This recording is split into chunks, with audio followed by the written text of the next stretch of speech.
भगवान से मांगना ही है तो गाड़ी क्यों मांग रहा है, भाई मांग ले। तभी वहाँ से कोई साधक जा रहा था, वसुधई में कुटुम्बकम की भावना रखने वाले हमारे ऐसे कोई महाराज पहुँच गए, उपाध्याय महाराज जैसे उदात्त विचारों के धनी। वो कहते हैं अरे भाई जब परमात्मा से मांग ही रहा है तो क्यों गाड़ी मांगना, क्यों भाई मांगना। जब परमात्मा से कह रहा है तो ये कहे हे परमात्मा, हे भगवान, मुझे ऐसा बना दे कि मैं अपने सब भाइयों को गाड़ी बांटूं। जो भावना की बात, आपने 6 लिशाओं को उदाहरण तो देखा, एक की भावना कितनी दूषित है, वो पेड़ को जड़ से काट रहा है, दूसरे की भावना थोड़ा कम दूषित है, शाखा काट रहा है, तीसरी की भावना और कम दूषित है, वह उपशाखाएं काट रहा है, चौथे की भावना और कम दूषित है यानी थोड़ी विशुद्ध बन गई, वह फल के गुच्छे गुच्छे तोड़ रहा है। अगले की भावना और अच्छी बनी तो पके पके फल तोड़ रहा है, और शुक्ल रेशा वाले की भावना और अच्छी हो गई, वह तोड़ नहीं रहा, वृक्ष को कष्ट नहीं दे रहा, जो अपने आप टूट के गिर गई उन्हें ग्रहण कर रहा है। ये 6 प्रकार के परिणाम अंतरंग के रंग तो हैं। महानुभाव, भावनाओं का बहुत बड़ा महत्व है, विचारों का जीवन में बहुत बड़ा महत्व है। विचारों की शक्ति को जिसने नहीं समझा वह जीवन में मजदूरी तो कर सकता है, गधे की तरह बोझा ढो सकता है, और जिसने यदि अपने शरीर की शक्ति से ऊपर उठ गया, वचनों की शक्ति को जान लिया, तो वह लॉयर बन सकता है, कोई अध्यापक, प्राध्यापक, व्याख्याता, विद्यावाचस्पति, विद्यावादी डिग्री प्राप्त करके अपने वचनों के माध्यम से दूसरों को प्रभावित कर सकता है। किंतु जिसका मन अचिंत्य शक्ति वाला है, अपने मन की शक्ति से हजारों को, लाखों का मन मोहित कर सकता है, सम्मोहित कर सकता है। मन की शक्ति से विदेश में बैठे हुए व्यक्ति को अपनी प्रभाव से अपने वश में कर सकता है। विदेश में सोते हुए व्यक्ति को अपने मन की शक्ति से जगा सकता है, और विदेश में बैठे व्यक्ति को अपने मन की शक्ति से सुला सकता है। हजारों मील दूर बैठ कर के वह हीलिंग दे सकता है, आपकी कमजोरी दूर कर सकता है, और हजारों मील दूर बैठ कर के आपके मनोबल को कमजोर भी कर सकता है। ऊर्जा शक्ति के बारे में जानते हैं, वर्गणाएं भरी पड़ी हैं, 23 प्रकार की वर्गणाएं विश्व में हैं। ये मोबाइल फ़ोन पर चर्चा करते हो, कैसे कर लेते हो? भाषा वर्गणा है ना, वहाँ से कुछ बोला यहाँ तक आ गया। अन्य वर्गणाएं केवल भाषा नहीं, चित्र भी। यहाँ बैठे हैं, यहाँ से बोल रहे हैं, और जो लाइव देखने वाले हैं, जो वहाँ पर हमारा चित्र भी देख रही, लाइव सुन रही हैं वर्गणाओं के माध्यम से। महानुभाव, तो ये वर्गणाएं विचारों के माध्यम से गति पकड़ती है। जैसे शक्ति तो है ही, एक व्यक्ति हाथ ठेले को हाथ से धकेल करके ले जा रहा है, दूसरा व्यक्ति वह पेट्रोल लगाता हुआ अपने शरीर के श्रम से साइकिल को चला रहा है या रिक्शा चला रहा है, तीसरा व्यक्ति उसमें डीजल पेट्रोल डाल करके बस किक मारी, बाइक में स्टार्ट कर दिया, या स्विच ऑन किया, स्टार्ट होगी, गाड़ी चला रहा है। तीसरा व्यक्ति उतना भी करने का नहीं, ऐसे यंत्र आ गए, जैसे उसने बोला प्रकाश हो जाए, बल्ब जल गया, प्रकाश हो गया, नल बंद, पानी बंद हो गया, पानी चाहिए, पानी आ गया। वचनों की शक्ति से यहाँ पर इतने सेंसिटिव होते हैं उपकरण कि बोलने से ही काम कर सकते हैं। इससे बड़ी शक्ति क्या है? मन के माध्यम से काम हो सकता है। मन के माध्यम से कैसे? अब हाथ ठेला नहीं करना, वचनों से बोलना भी नहीं, टच स्क्रीन होती है, टच भी नहीं करना। टच स्क्रीन लोग कहते क्या होता है छुए शादी करने से, 16 क्या होता है? कोरोना ने सब सिखा दिया क्या होता है छूने से। जो पेशेंट था वो मृत्यु को प्राप्त हो गया कोविड में आकर के, उनके परिवार वालों ने अपने सगे संबंधी की डेड बॉडी नहीं ली, छुआ नहीं, बस प्लास्टिक के उसमें पैक किया और जाकर के संस्कार कर दिए। दूर से देखते रहे, आंसू आते रहे, छुआ नहीं। क्या होता है, वो तो पुद्गल है, छू लेते। उन्हें अपने प्राण प्यारे थे, छूने से उन्हें ये अंदेशा था मैं भी उसी अवस्था को प्राप्त हो जाऊंगा। जैसे लकड़ी अग्नि को छूती है तो लकड़ी भी अग्नि बन जाती है, और मैं मुर्दे को छूंगा तो मुर्दा कोविड से मरा हुआ है, मैं भी ऐसा ही हो जाऊंगा। जिसका हाथ है टच स्किन काम करती है, टच करती हो तो ऐसा होता है। मन की शक्ति कितनी होती है कि मन से सोचने पर आप अपने मित्र को शत्रु भी बना सकते हो और शत्रु को मित्र भी बना सकते हो। जो आपका शत्रु है, आपसे खूब शत्रुता रखता है, आप डेली सुबह शाम उसके प्रति अच्छी भावना रखो। हे भगवान उसका भला हो, हे भगवान उसका भला हो जाए, उसके विचार अच्छे हो जाएं। इन विचारों के साथ वह पाप का बंध कर रहा है, मृत्यु को प्राप्त होगा तो दुर्गति नहीं जाएगा। हे भगवान मैं उसके प्रति अच्छी भावना रखता हूँ। ध्यान रखें, वह आपके पास आएगा, हाथ जोड़ेगा, क्षमा मांगेगा, भैया मुझसे गलती हो गई, मैं आपको क्षमा करता हूँ, क्षमा मांगता हूँ। क्यों? आपके विचार डेली उसे उद्वेलित करते थे, धिक्कार है तुझे, उसके साथ उन्हें ऐसा किया। तो आपने अपनी मन की शक्ति से शत्रु को मित्र बना लिया। और एक व्यक्ति जो बुरी भावना रखती है, सास अपनी बहू से कुछ बोलती नहीं किंतु बुरी भावना रखती है तो अपनी बहू को अपना शत्रु बना लेती है। बहू अपनी सास से कुछ नहीं बोल रही, पैर भी छूती है और माँ जी कह रही है, किंतु उसके बाद भी अपनी माँ को शत्रु बना रही है। क्यों? इधर से उधर निकली, बोलती कुछ नहीं, बस सास को ठेंगा दिखा के चली गई। और फिर सास बड़बड़ाती, लोग अड़ोसी पड़ोसी कहते सास कितनी खराब है, कितना बोलती है, बहू को डांटती, बददुआ देती है, और बहू की आवाज़ हमने सुनी नहीं कभी। आवाज़ कहाँ से सुने? वो तो सास के सामने निकली और ठेंगा दिखा के चली गई। और विचार भी उसके प्रति गलत। तो विचारों से ही उसने सास को अपनी शत्रु बना लिया। इसके माध्यम से विचार में सास भी अपनी बहू में और बेटी में अंतर डालती है, इसलिए बहू सास के प्रति माँ जैसा व्यवहार नहीं करती, वैसा व्यवहार करती है। कौन कह गया? उसे कह गया, भाव कह गया। इसलिए घर बिगाड़ते हैं प्राय करके। तो माँ अपनी बेटी की ससुराल में दखलंदाजी करती है तो बेटी के घर को बिगाड़ देती है, और वह माँ जो सास बन गई अपनी बहू के साथ भेदभाव करती है तो अपने घर को भी बिगाड़ लेती है। समदृष्टि धर्मात्मा जो सास होती है वह अपनी बहू को भी बेटी से ज़्यादा लाड़ प्यार करती है भावना से। चाहे बेटी जन्म के समय अपने माता पिता के यहाँ अच्छे संस्कार प्राप्त न कर पाई, किंतु सास के पास आके अच्छे संस्कार प्राप्त करके घर को स्वर्ग जैसा बना देती है।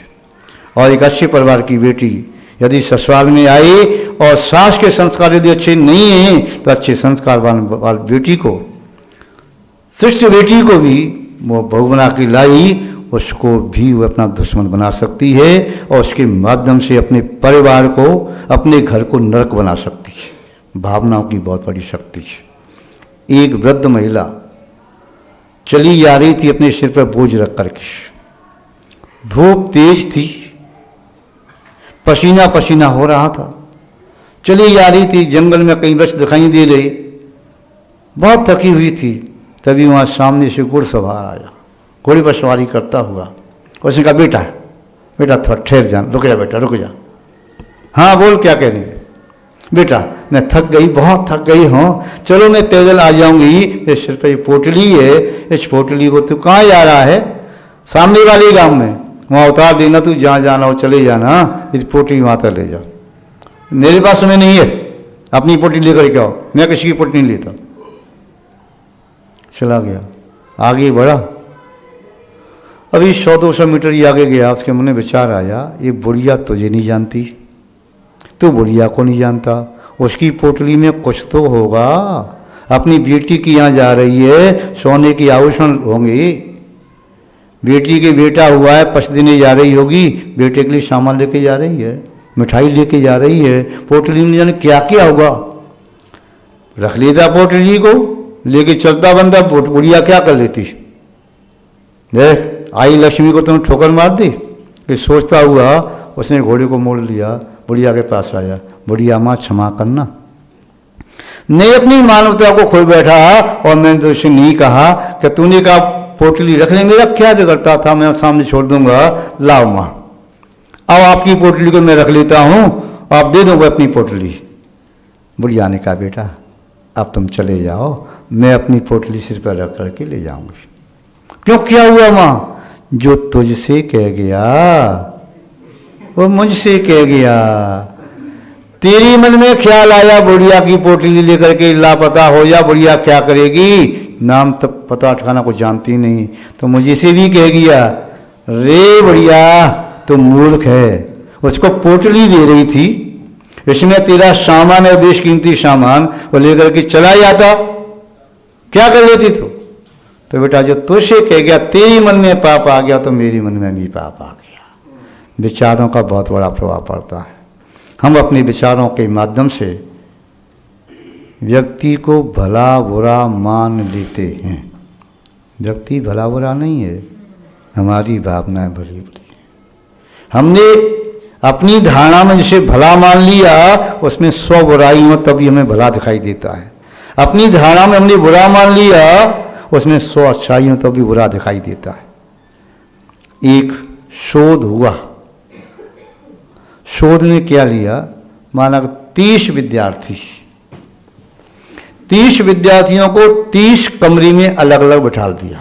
एक ही कक्षा के विद्यार्थी थे और सबको एक एक कागज और पेन दे दिया और कहा आपकी कक्षा में जो अच्छे विद्यार्थी हैं उनका नाम आप यहां लिखो, जो आपकी कक्षा में बुरे विद्यार्थी हैं उनका नाम पलट के इस तरह लिखो। सबने नाम लिखे, अच्छे के भी बुरे के। एक लड़के ने अच्छे व्यक्तियों के नाम लिखे। कितने नाम लिखे उसने? उसने 29 नाम लिखे। कितने लिखे? कि मेरी दृष्टि में 29 विद्यार्थी इस कक्षा के बहुत अच्छे हैं, एक विद्यार्थी को मैं अच्छा नहीं मानता। देखा किसको अच्छा नहीं मानता, तो उसमें उसने अपना नाम अच्छे में नहीं लिखा, बुरे में अपना नाम लिखा। देखा गया 29 लिस्ट में उस व्यक्ति का, उस विद्यार्थी का नाम सबने लिखा था सबसे पहले नंबर पर, जिसने अपने आप को बुरा माना, सबको अच्छा माना, उन 29 विद्यार्थियों ने भी उसे अच्छा माना। एक विद्यार्थी ने 28 नाम लिखे बुरे व्यक्तियों में, किंतु कौन कौन से लिखे? इसने 29 लिखी अच्छी में, उसने 28 लिखे मैक्सिमम बुरी में, तो 2 छोड़ दिए। कौन कौन से? एक तो अपना नाम छोड़ दिया, एक उसका नाम छोड़ दिया।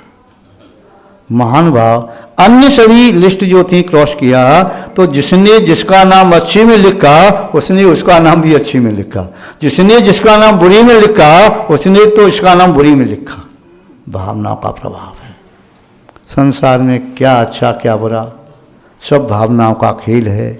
जिसके प्रति आपको राग है उसकी 1000 बुराई भी दिखाई नहीं देती, जिसके प्रति द्वेष है उसकी 1000 अच्छाई भी दिखाई नहीं देती।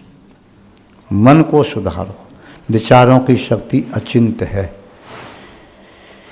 इन विचारों पर विचारों का बोझ मत ला दो। इन विचारों पर विचारों का बोझ मत ला दो, अन्यथा बेचारे मर जाएंगे। विचार बेचारे हैं, वह कोई चारा नहीं। इन विचारों पर यदि विचारों का बोझ लाद दिया, कौन से विचार? दूषित विचार। जो व्यक्ति अच्छा है उसके प्रति भी अपनी कटुता के विचार डाल दिए, विचारों में मान लिया, तो उससे उसका कुछ नहीं बिगड़ेगा, किंतु आपका निस्संदेह पतन हो जाएगा। ये दूषित विचार बोझ की तरह से हैं। सिर पर पत्थर रख करके पहाड़ पर चढ़ना बड़ा कठिन होता है, और पत्थर को उतार के फेंक दो तो यात्रा सुगम हो जाती है। महानुभाव, आपसे कहें कि एक पानी का गिलास ही ले लो, माना के जिसमें 250 ग्राम मतलब 1 पाव पानी है। उस गिलास को हाथ में लेके ऐसे बैठ जाओ, 1 minute, 2 minute, 5 minute, 10 minute, 20 minute हाथ आपका यूँ कांपने लगेगा, गिलास को जा से नहीं कर पाओगे। और ज़्यादा किया तो हाथ में गिलास गिर जाएगा। यदि घंटे 2 घंटे किया तो, और यदि आपने गिलास को कस के पकड़ लिया, नहीं छोड़ा, तो हाथ शून्य पड़ जाएगा, नसें नीली पड़ जाएंगी।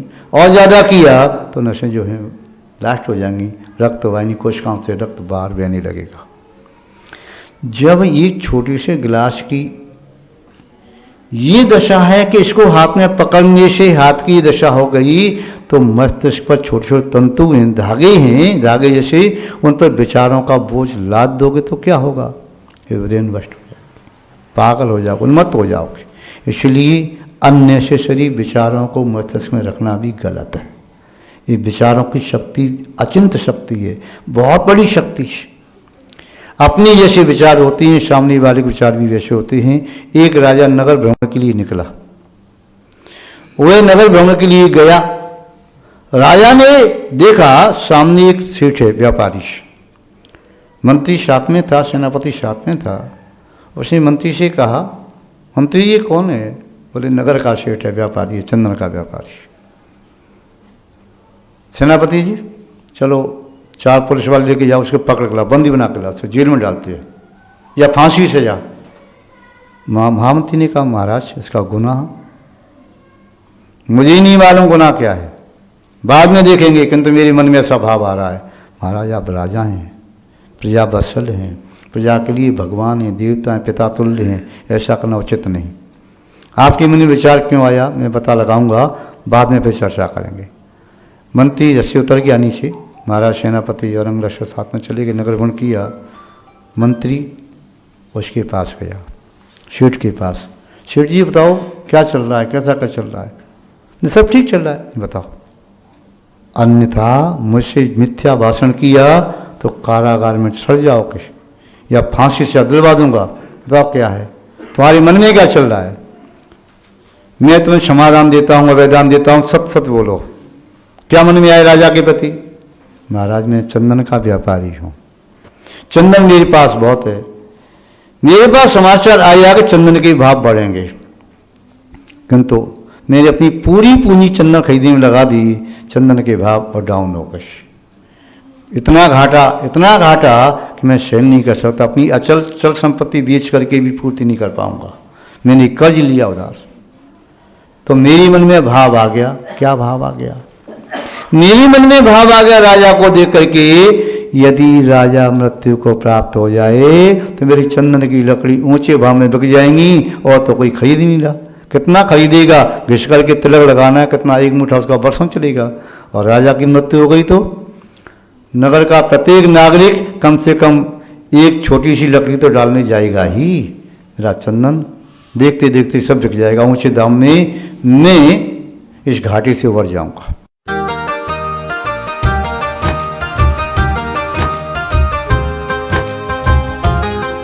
राष्ट्रीय राजधानी दिल्ली से 144